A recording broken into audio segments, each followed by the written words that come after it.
Hi everyone, অনেক দিন পরে তোমাদের সাথে আবার আমার কথা হচ্ছে।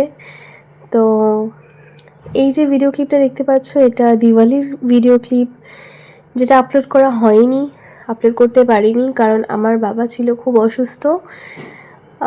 অনেক ভিডিও পেন্ডিং আছে যেগুলো আমি ধীরে ধীরে এডিট করে ছাড়বো। তো কালী পুজোর দিন সব ঠিকই ছিল। মা গেছিলো অঞ্জলি দিতে, পুজো দিতে। আর আমি অফিস গেছিলাম, অফিস থেকে বাড়ি এসে আমরা মোমবাতি দিচ্ছিলাম, আমি, বাবা। দেখতে পাচ্ছ বাবা এখানে, বাবা যেহেতু পায়ে হাঁটতে প্রবলেম হচ্ছিলো, তোমরা অনেকদিন ধরেই জানো যে বাবার পায়ে হাঁটতে প্রবলেম হচ্ছিল, কিন্তু হঠাৎ করেই কি হয়ে গেল সেদিন রাত্রিবেলা। তো যাই হোক, এখন বাবা হসপিটাল থেকে বাড়ি এসেছে। তোমরা প্রে করো আমার বাবা মা যাতে সুস্থ থাকে, ভালো থাকে। আর অনেক ভিডিও আসতে চলেছে, তাই সাবস্ক্রাইবটা করে নিও। টাটা।